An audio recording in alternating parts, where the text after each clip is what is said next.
would like to scan all of you in this room, one at a time.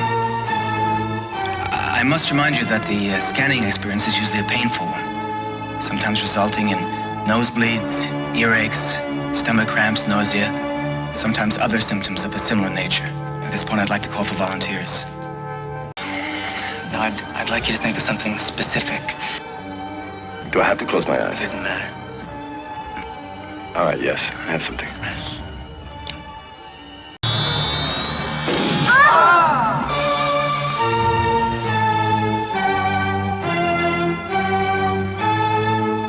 The Mind Force. Scanners. Their thoughts can kill. Welcome to the latest episode of the podcast that wouldn't die. I'm your host, Kevin. With me, as always, is Aaron. Hey! This week, we'll discuss the science fiction classic, Scanners, starring Michael Ironside and Patrick McGoohan. Those are the two people you might recognize. The rest are vaguely Canadian actors of various ability. Yeah, I mean, So good this times. is the high point of Canadian cinema with this. This and Strange Brew. Exactly. Oh my God, I used to love Strange Brew. I'm afraid to watch it now that it's not going to live up to my memories. Strange Brew is the Citizen Kane of Canadian broadcasting. I agree. There you go. Need I say more? Oh, sweet Jesus. So give us the 30-second synopsis of Scanners.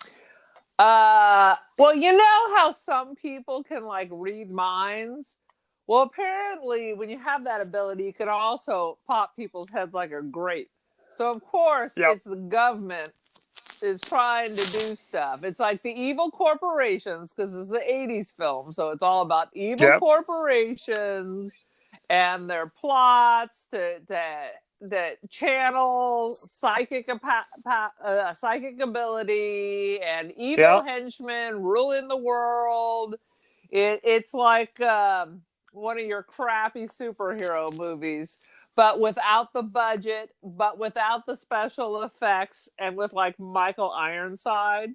So I love Michael Ironside. People's heads are him. popping left and right. Ping, ping, ping, ping. All you have to do is stare at someone, kind of vaguely touch your head like you're what was that character on the Tonight Show, Kreskin or whatever. The Amazing Kreskin. The Amazing Kreskin, and that's all it takes. And the next thing you know, the person next to you is getting weird blood boils and shit starts flying. So anyway, our hero was like a hobo, and he gets some chickie baby, which has some like gray hair, and they rule the roost at the end. Good triumphs over evil. I have to say, you were really underselling the crazy facial expression Olympics. Oh no, I got all kinds of biz. I mean, they were ripping off. I mean, Poltergeist ripped off some of this. This is all kinds of 80s nasty. Well, it's okay. I went to college and I actually studied acting and drama. Okay, I don't like to toot my own horn. And they featured the film Scanners as and it was a heavy. The curriculum was solely Scanners based. Okay, I think it's important to acknowledge. No, what I was thinking, it's like if I was an actor in this movie, and I had to do these crazy facial expressions without laughing, I don't know how I'd do it.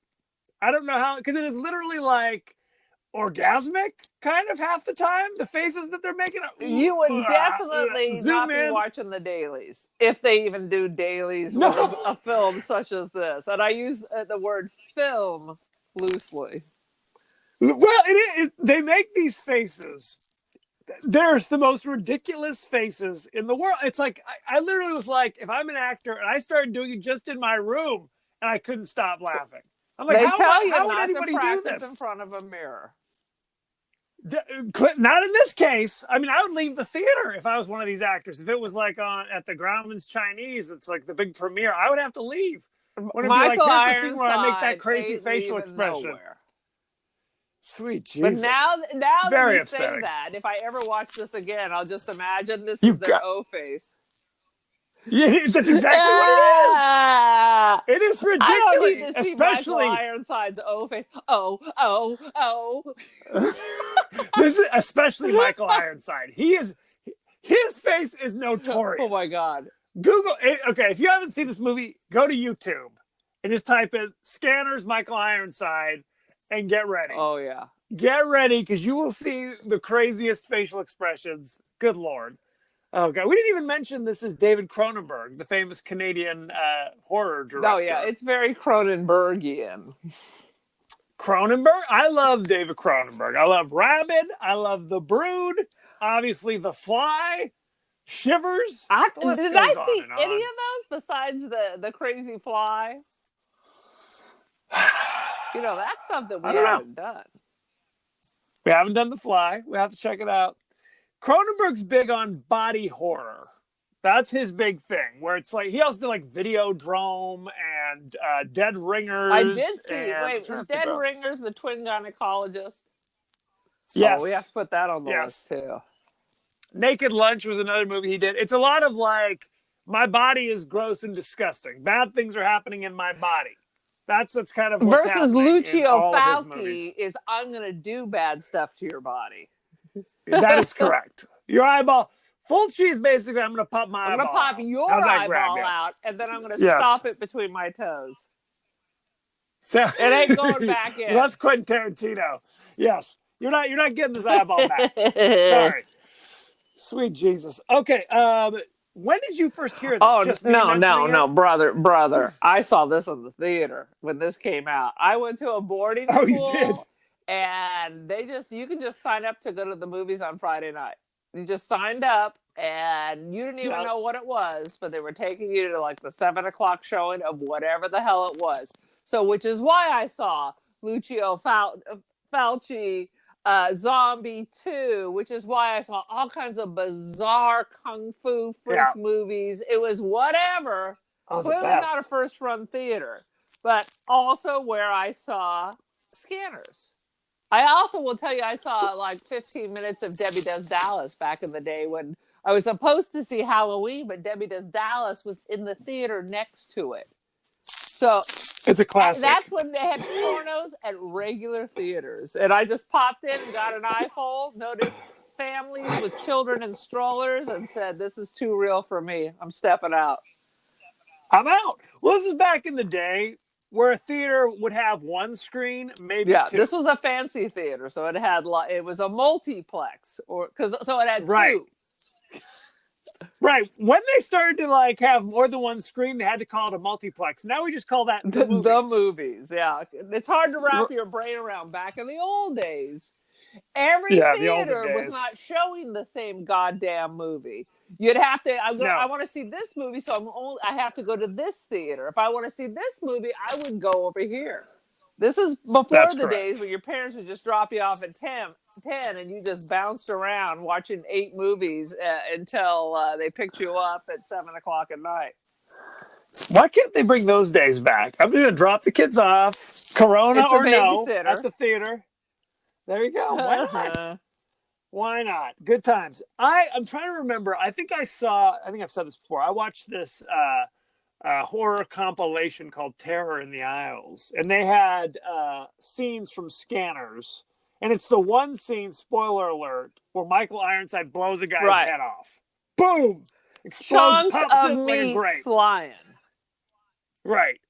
Now, jumping into highlights, I wrote that scene down. Head explodes is literally the first thing I wrote down. That's it, man. That was it. Literally, the people who saw that at my high school, when someone was pissing you off, you'd put your hand to your head and just start staring at them. Hoping their head would explode. There was that thing where you were crushing people's heads with your fingers. I'm crushing your head. So before the kids in the hall and I'm crushing your head, there was the finger to the temple and the stink eye across the classroom. Yes. Aaron was doing that a lot. Every day, all day long, to various people. It was a boarding school. It was like Lord of the Flies. You did what you had to do. It was total Lord of the Flies. If I had to use my psychic powers to pop your head, then that's what I'm going to do to get through the day. one thing about this movie is I found the psychic abilities kind of ill-defined, to say the least. There's a lot of not thought out things. Like, was there no editor? There's no person that points out, this is a little murky here. Didn't we say this, but now you're doing this? And well, what about this? Yeah.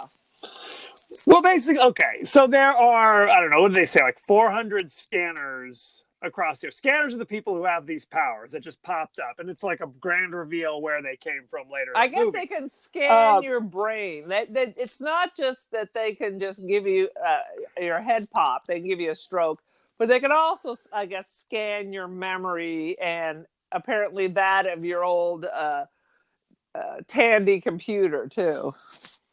Right. Well, it's like at one point he says you just have to think the address or think the image, and then I'll be able to see it in your brain, kind of thing. But sometimes they're portrayed as being totally invincible, where it's like they come out with a machine gun, and a guy just looks at you, and you're like, "Oh no!" Other times they just easily apprehend you. You know what I mean? There's like literally a room where a bunch of these scanners are like in a love circle, chanting, and two guys, non-scanners, will just walk in the door with guns and just start obviously shooting. They're not psychic. There's no right. Some psychics, homies, literally like noisily walking down the hall. They throw some guy like off the stairs. Lock a freaking door, man. People are hunting you down. Lock a door. Right, exactly. How hard is it? How hard is it? You're a psychic. It was Ding Dong Daddy-O. Yeah, like I said, it was Ding Dong Daddy-O. They need to tighten up the script a tad. Well, okay, so at the beginning of the movie, when there's a scanner who's working for this company. What is the name of the company? I don't even remember. It was something like, well, that was the name of their product, but they had a company called Sack Lunch. I don't know what the hell. Don't touch my sack. And exactly. They had one scanner who worked for the company, and he was going to demonstrate, here's how my scanning ability works. Can I get a volunteer? Michael Ironside, you see him raise his hand. You already know there's trouble. He's a bad guy. Just because it's Michael Ironside. It's like Jack Nicholson being hired in The Shining. You already know he's crazy. That was Nicholson eyebrows on top of everything else. He does. How come they've never done a movie together? That could have been freaky. They should, for God's sake. I think it may be too late now. So Michael Ironside goes to the front of the auditorium with the scanner, and the scanner's like, okay, I'm going to scan you. And Ironside scans him and makes his head explode. Boom. Which was the point is what?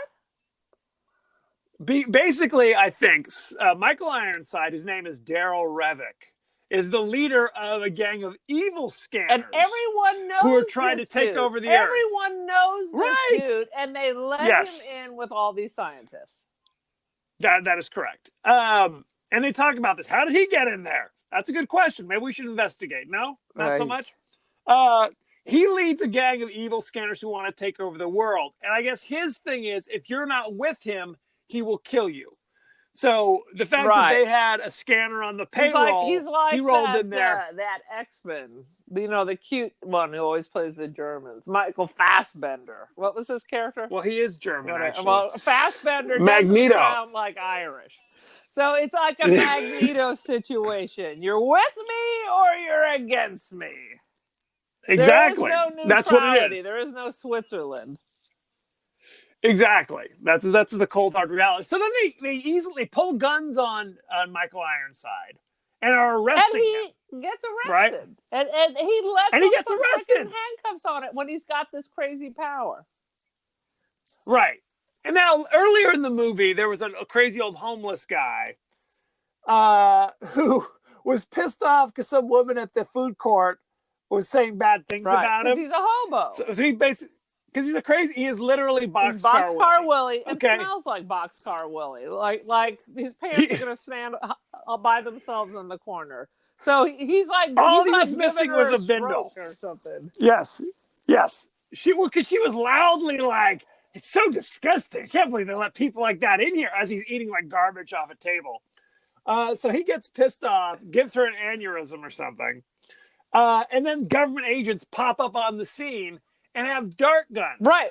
Like And- the full-on Wild Kingdom, I'm darting Yes. a lion with the red flag on it or something. This is with low-tech. the red flag. Absolutely. So they subdue Cameron Vale, is this homeless person? He's a scanner, evidently. Shoot him with the dart. And I kept thinking later in the movie when evil Michael Ironside is making dudes commit suicide, why didn't they hit him with the dart?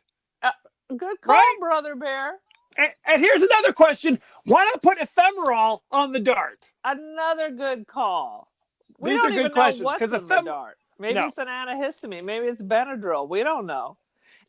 It could literally be And the Benadryl. other thing, the other basically, thing that go bothers ahead. me is Mr. Vale clearly doesn't know how to turn it off, which is the problem.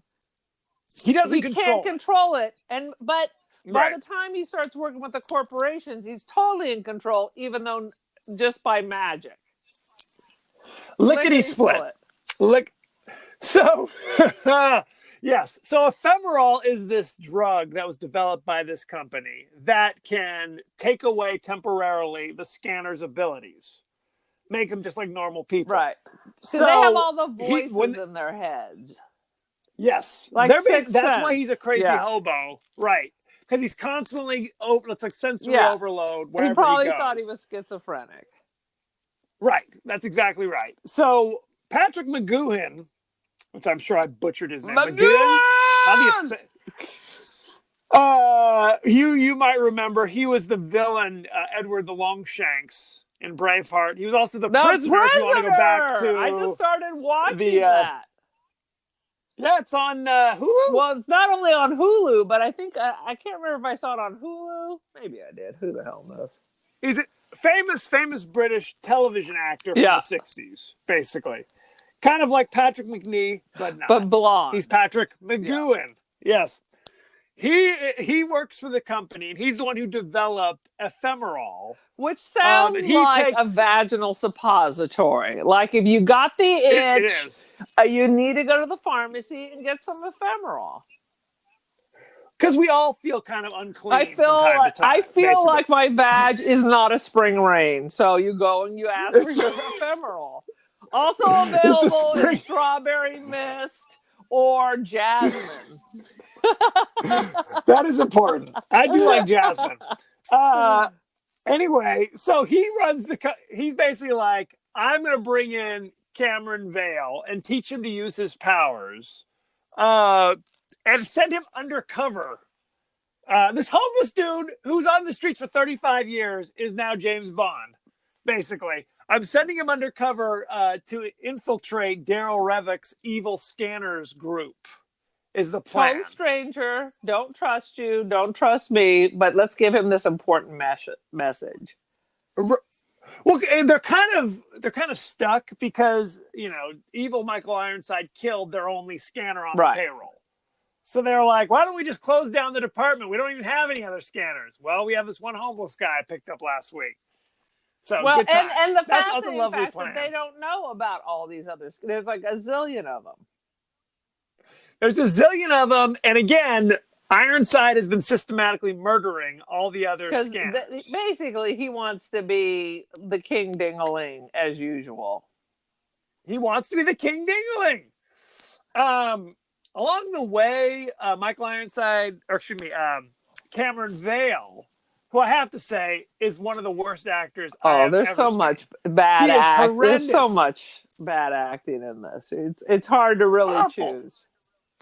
I mean, he's the lead of the movie, and he is lousy. It's like maybe not have him just be a background. I mean, he should have been an extra. Let's be honest. He should have been working at the concession stand. Let's be honest. Anyway, if you're listening, no offense. Along the way, he meets another scanner who is now a successful artist, and he's trying to find out how to meet Michael Ironside, how to get invested. And again, carload of psychos pull up with machine guns. No one notices. Some psychics. Nice work. It's like, what does a scanner do if not scan things? For God's sakes. Killers show up, shoot up everybody, kill the guy. Very upsetting. Very upsetting. I was like, what was the purpose of the scene other than just to show another dude getting gunned down? Very sad. And then he meets, what's her name? Kim Obrist, who is a foxy scanner woman who was hanging around the art gallery and kind of invites him into... No, she noticed that he was scanning the art gallery director looking for the artist address. Yes. And that's for a correct. moment, may I pause? Because I started Googling something and then I became distracted. But at the artist studio, the hobo is an artist. At the artist studio, there is this giant head that you can walk inside and sit down. Yes. I need that so much in my life. Where does one order that, and will a crane put that motherfucker in my backyard? How awesome would that be on your patio? I don't think it would be very awesome at all. It would be off-putting, to say the least. Do It's a you giant head. want those people in your lives that will not sit inside the giant head patio furniture? Come on, brother. Sweet Jesus. I'm going to have to find a capture of that. Because at first I thought it was just a giant head, like weird art. And then he walked inside the neck and sat down. It was like upholstered on the inside. And that's what sold Aaron. Oh, sweet Jesus. It was like his comfort place. It's like when the city's getting you down. You get into your head. Literally. Sweet Jesus. Let's see. So there was, God damn it. The name of some of these companies. There's the company who now also makes ephemeral, was called like Biocarbon or something like that. Bicarbonate, amalgamate or something. It was some bizarre, it was like, what do these names even mean? Did you look it up? Go ahead. I'm not doing that kind of research. But there were so Cameron Vale's now visiting the site. And there are guys walking around wearing radiation suits. Just kind of casually, I'm wearing a radiation suit, walking by somebody not wearing a radiation suit. What kind of place what kind of place it is. What are we Home doing? Depot over here on Mount Vernon Avenue. You got half the people with masks wrapped up tight as a tick, and the other people practically hacking up on you. Sons of bitches. America hasn't changed since the 1980s. It's a sad situation. What we discover is the kindly Patrick McGoohan, whose name is Dr. Ruth, by the way. Did you notice that? Coincidence? Now, didn't you think that older Patrick McGoohan looked exactly like Martin Mull? Perhaps they're the same person. They're literally... All I have in my mind when I say his name is Jack Black going, McGoohan! in high fidelity. High fidelity. At one point, he just starts screaming his name. That is important. Sweet Jesus. So basically what the grand reveal is, Dr. Ruth invented ephemeral back in like the 40s or the 50s. He's apparently 110. Right. Is he supposed to be like 80 now? He's 1,000 years. Well, this is only 1981. Well, if he invented it in the 40s, we assume he's not a fetus. Well, no, like they're going to talk about it behind the scenes, but literally, it's like Patrick McGoohan would have been like 12 when he supposedly started the company and invented the formula. Someone Life magazine or the Canadian version of that. It was one of those old-timey ads. Yes. So he invented ephemeral to help pregnant women deal with morning sickness or something along those lines. And it caused them to give birth to scanners, essentially, is what it is. It's basically like thalidomide. But instead of flippers... It's that same kind of thing. You can pop people. You have bizarre psychic powers. Right. So ephemeral... can create scanners just like it can be used to kind of take away the powers temporarily, I guess. Yeah, it simultaneously causes you to give birth to scanners who have superpowers while taking away your own powers, at least temporarily. who the hell knows? They also find out that the new head of whatever at the company, Keller, is also secretly working with Right. evil Michael Ironside To start his for unholy reasons. army. I mean, if babies are causing you to have nosebleeds, why wouldn't the moms why wouldn't the parents have just died? Do you assume that Right. fetuses have control over what's going on in their body? Well, that's they the thing. don't Is it's seem like to be basically smarter Michael just Ironside. because they're scanners. No, not at all. Like I said, most Yeah. of them are raving lunatics. What they determine is that Michael Ironside now has access to ephemeral, and he is giving it out to pregnant women without their knowledge to create a whole new race of scanners to help him take over the world. And Keller, who's not a scanner, And people is are going to helping be for some grateful that No you one knows bless why. them with like voices in your head. They'll be so grateful that they'll want to make you king of the world. Right. King of the There's world! some, like I said, there's It's hard some to say. ding So dong the daddy-o stuff. So the grand reveal is that Dr. Ruth, Patrick McGowan, is actually Michael Ironside's father and Michael Ironside's And they brothers look with so Cameron similar. Vale. So they're similar. all family. They're like, it's literally like Danny DeVito and Arnold Cameron Schwarzenegger. Vale is about 50 feet taller than Michael Ironside.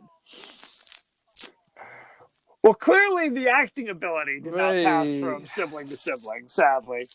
It's a sad situation. So the whole time where it seemed like Michael Ironside was trying to kill Cameron Vale, he was just killing everyone around him. But not, he says, never you, not you, never you. you. Like every friend I've ever made are now butchered in front of me, and that will endear me to you. Yes. So then you will join with me because we are the first scanners, and we're the most powerful. So clearly, scanners. X-Men just ripped all this off. So clearly, and then X-Men came out 20 Magneto years says, we're gonna get rid of all Right. the norms and enslave them, and we will rule over and get our revenge. So clearly, this is just lifted right out of Scanners. Son of a bitch. Well, like I said, X-Men came out in 1963. So there you go. Good times. Shut up. It did. The first comic books were made. Did it have all this crazy anyway. backstory like this? Was it the same? It was meaningless nonsense for 15 years until Scanners came out. That's what it was. Earlier in the movie, Cameron Vale, the X-Men. Because I didn't that's hear what I'm you saying. say that. That's exactly what I'm saying. Well, I'm not trying to say anybody ripped off anything from anybody else. You know, I'm assuming good intentions. Mm-hmm. I don't know what they were thinking. In the middle of the movie, we discover that Cameron's scanner powers can also be used to scan machines. All right. He's over the phone. He's able to scan computers. One of the most incomprehensible and pointless scenes. Yes. So Cameron is calling up the computer as one did back in the old days and links in, I guess because it's a dial-up mode. Yep. So he links to the computer, he locks it out with his mind because, the brain and technology is all the same. And as he's stealing all the information, they decide to self-destruct, which also means you're just erasing magnetic tapes. Yes. If we destroy all of the computers, because as a scanner you're linked in with it at that moment, you will also suffer damage, was his theory. Well, that theory's not true. Go ahead. Because, first of all, it appears that all they did was turn off the computers because the tapes exist. Did someone hold a magnet over it? I mean, I'm assuming one Well, blew blew up, up. like a what was it, an old Sega or Commodore or whatever blew up, but you had the banks of the actual computers. All they did was stop. Those things they were standing Well, in I saw front of explosions. were not actually the computers. Those were the things that access the terminals that access the mainframes. That may be so. The terminals all exploded, killing Keller and killing the tech who had a weird like carbuncle on his cheek. That. Go back and watch it. It's literally like this huge zit where you're just like, is this going to come into play later in the with blood and pop out like everybody else's? When in reality, it's like they put a piece of silly putty on his cheek. Maybe you just put a little, flesh tone Oxy-10 on there and did what they could. People have bad skin sometimes. But a bad patch is worse than bad skin. So anyway, as they're self-destructing the computer or the program or whatever the hell, they're like, you've never seen what it'll do to a scanner. Well, either have you, brother, because apparently it causes the receiver of the phone he's on to melt and causes absolutely nothing. Nothing happens to him, and he leaves. Yeah. No. He's fine. The terminals all explode, They've erased killing multiple all their technicians. technology. The phone melts. Everything. Yes. Everything. Yeah. The company's now ruined. Blow up because that's how technology works. And the end. That's how it works. Good times.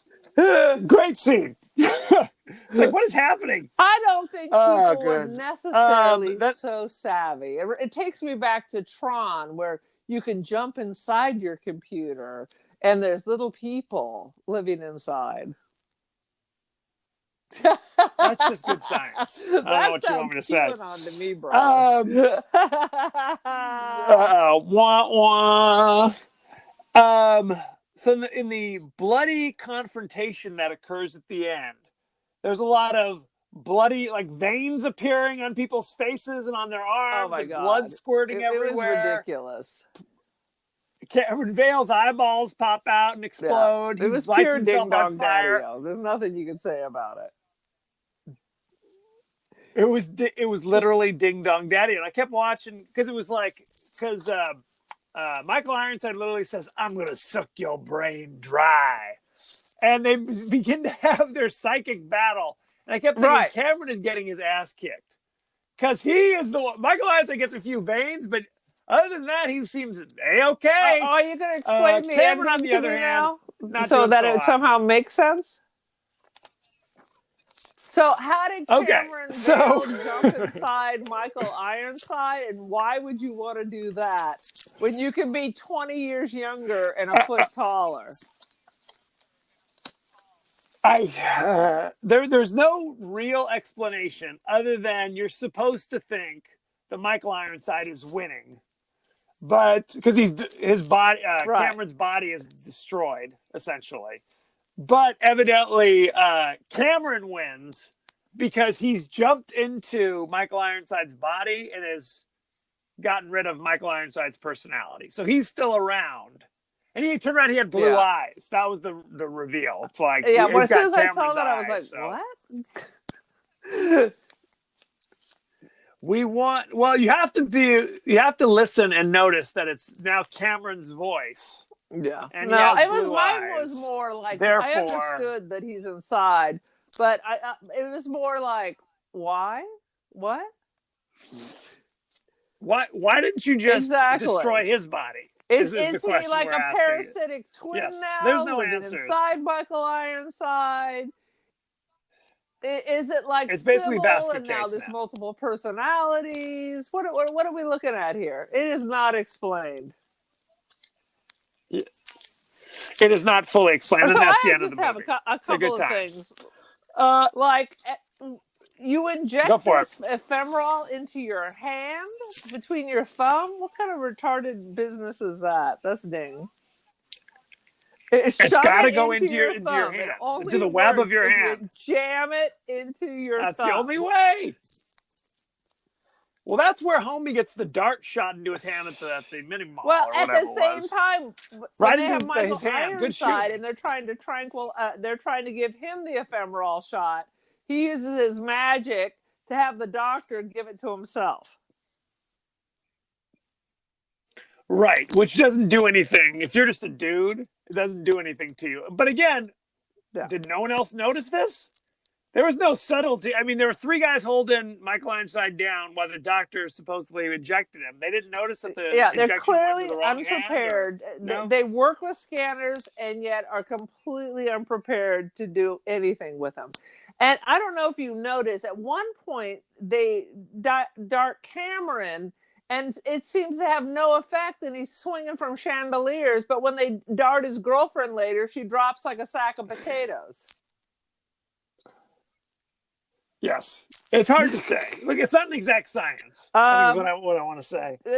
There's a scene. Go for it. I just got some wacky things. Go ahead.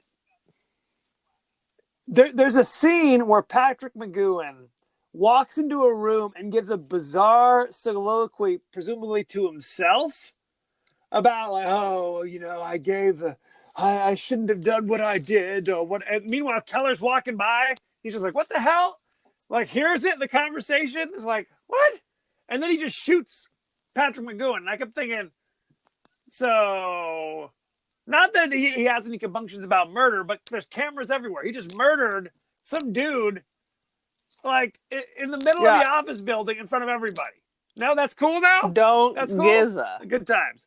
And again, this is the guy he works with. This isn't, you know, homeless Cameron running through the mini mall. This is like his colleague on the board of whatever. He just murders him.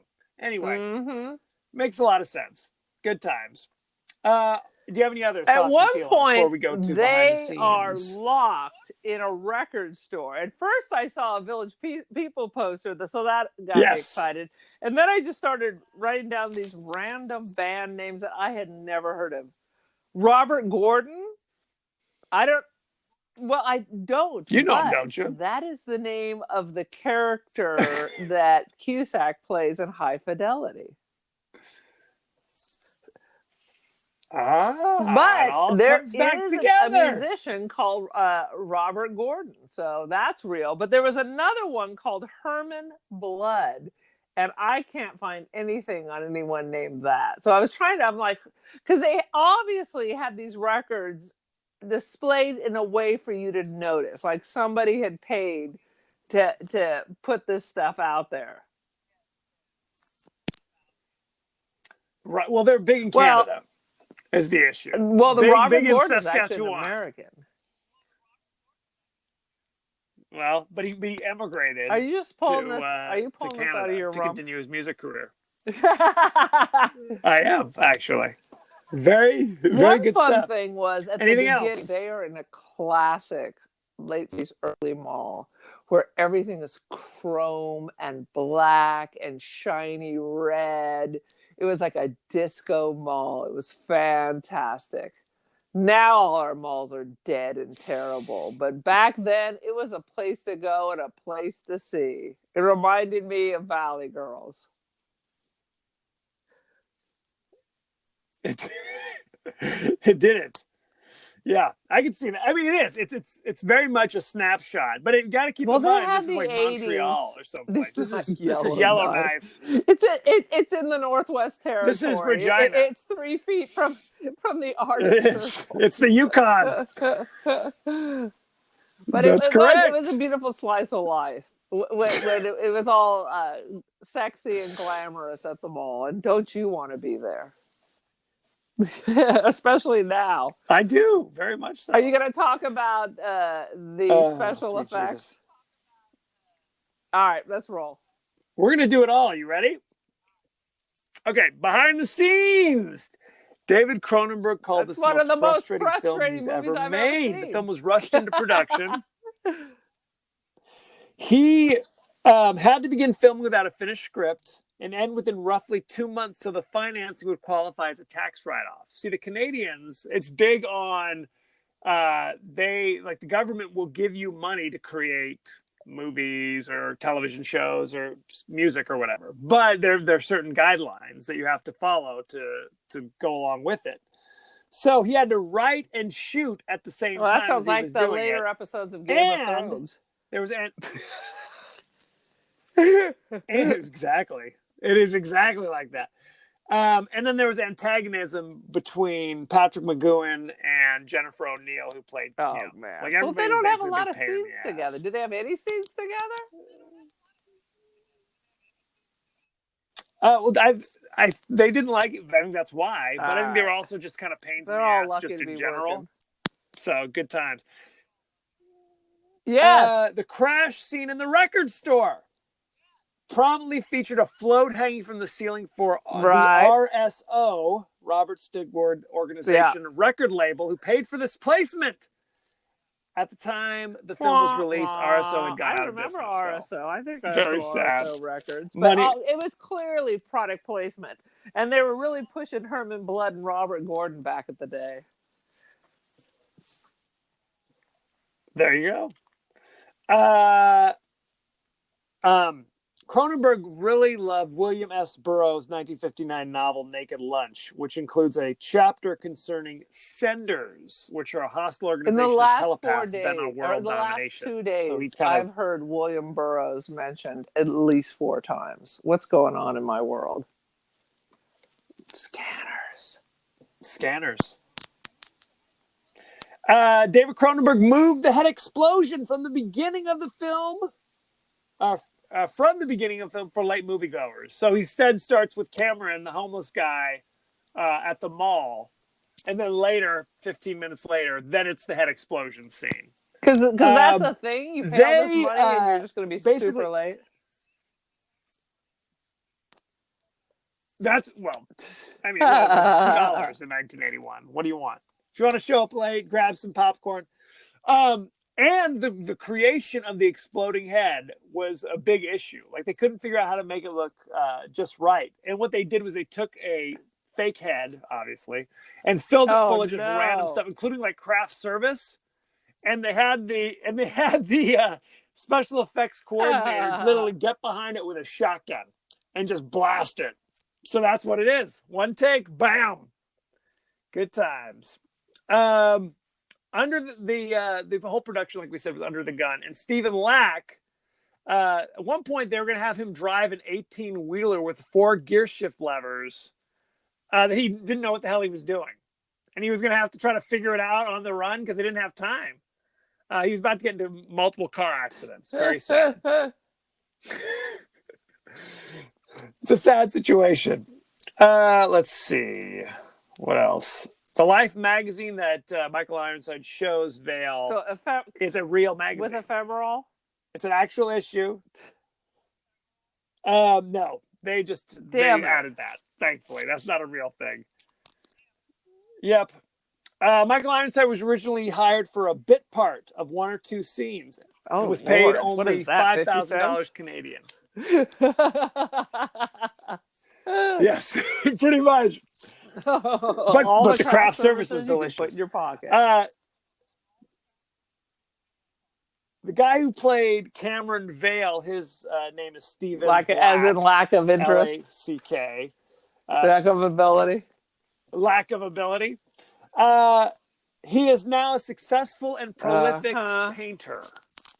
He realized sitting on the giant head, he's like, I can do this. Movies. Not his medium. Clearly, acting is not. Very sad.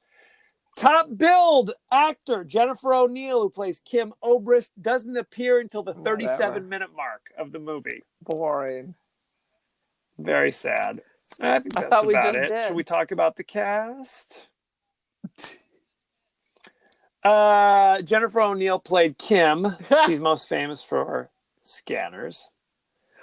Summer of 42 in 1971. Who did she play? Was she the love interest? She was Dorothy. Was she the creepy lady who was making love with like the teenager? Yes, that's what it was. She was also in L'Innocente. You know it, don't you? No. And Rio Lobo. Stephen Lack. Uh-huh. You know him from Scanners. He was also in Dead Ringers, another Cronenberg film, before realizing, you know what, I'm going to take up painting. Patrick McGowan. You know him. He was famously from The Prisoner. He was number 6. That was the name of his character. The prisoner, he's a spy on an island. And he won't he won't go into why he is resigning. So they sent him to this weird, crazy island where he just wakes up there and you can't leave. You can't leave. There's all these villagers that can give him no answer. Whenever he tries to escape, these giant floating balls appear. And people disappear. They're basically picking his brain to find out what he knows, what his plans are, but he won't discuss it. And no matter what he tries to do, he ends up back on the island in the village. I gave up after 5 episodes. It's lost, is what it is. I hear people swear by it. He was also, as I said, he was in Braveheart as King Edward the Longshanks, and he was the warden in Escape from Alcatraz. Very successful with Clint Eastwood. Michael Ironside, you know him as Richter from Total Recall. He was also in Starship Troopers. Everything. He was Jester in Top Gun. He's the hardest working man to everyone and all things. In the 80s, I remember him. He was on V, The Final Battle, because we didn't have TV, and I was so into V because the dude from Nightmare on Elm Street is in V. Yep. Robert Englund. He's a friendly alien. Mark Singer. You remember him, don't you? He was the star of V, also the Beastmaster. I don't know why we're talking about V, but if we're going to, you're going to hear about it. Anywho, so that's about it. A bunch of other you're tuning into this for some good early 80s special effects. One thing you have to take, because I'm older than Kevin, although still Gen X. I just want to put out there that during this time, weaponizing psychic abilities was a thing. This was big. You had Carrie, very important, Firestarter. People thought that this was going to be a thing. Where unlock the doors of perception. You have the Russians, you have America. Everybody's doing all these research on how you can weaponize this. So plus, you already have your distrust of the government and corporations. So here we are. Yeah. Sad but true. Let's talk about the ratings. Scanners has a 70% that seems generous on Rotten Tomatoes.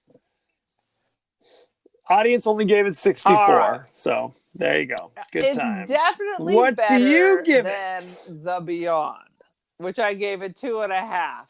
So... okay, hang on. Let me stop you right there. I think The Beyond is hilarious. It is hilarious. You can get by the eyeball popping stuff. Well, here we go. And the crazy dubbing. So you're saying hilarious. The Beyond Moving on. Go ahead. Better than Scanners. Did I just hear that?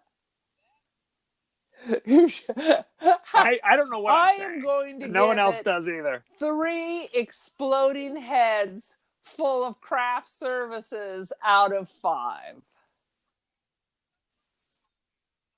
Okay, that's probably about fair. I am going to give it, let's say, 3 out of 4. So you literally now rated this almost as high as Rosemary's Baby. Is that what I just heard?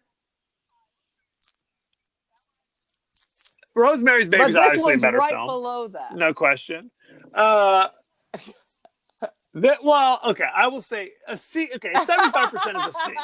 Let the record show. I'm not saying this is a fine film by any stretch of the imagination. It is cuckoo bananas. Again, go to YouTube and just see if you can type in Scanners crazy faces and see that alone. You're literally like, what is happening? And think about, you're an actor the director says, okay, you're using your scanning ability. Give a crazy O face. Give the craziest O face so when we film for disturbing. 15 minutes with the full That is crew all watching. I'm going to Zoom think in. about now. Zoom in. Now, let me ask you this question. That's all you In should think rating, about, for God's sakes. contemporary movies, let's do a compare-contrast. How would you put Yes. Altered States next to Scanners? I think I like Scanners better. Oh, I find Scanners more comprehensible, frankly. Altered States is a lot of I think William I might Hurt's go a with crazy that, monkey too. boy. I think you might be right with that. In the end of the movie in Altered States, he becomes a crazy amoeboid I or think something. people were I don't just know what taking the hell was acid by happening in the the end. final scene. It was like, we can go see Pink Floyd, Dark They Side gave of up the the Moon ghost. at Laserium, or we can go over and see Altered States. That's exactly right. Just put yourself part in a of sensory me deprivation is tank angry instead. at Save the Altered money. States because once I finally did go to one of those sensory deprivation things, I did not have a William Hurt experience. I was not a monkey person running around downtown. I could hear it was just not the same. Maybe because I wasn't inside a hot water heater, but maybe that's what threw it off. Right. If you do not become a crazy primordial there monkey, might have been what's the amoebas point? floating around You know in that what I mean? salty What water, is the but point? I did not become one myself. I'm sure there is. So there you have it. Thank you very much. Go to our page on Facebook at The Podcast That Wouldn't Die. Go to our page on Twitter at TPodcast, TWDie. Email us at The Podcast That Wouldn't Die at Gmail. We're on Spotify, Apple Podcasts, Google Podcasts, etc., etc., etc. And Aaron, I am. I'm on you the also Twitter have social and media. the Insta. The Cult of Aaron. Join the cult. Join the cult. You'll see a lot of interesting artwork and photographs of desolate areas. So check it out. Good times had by all. So there you have it. Rock Thank you very on, much baby. and be well.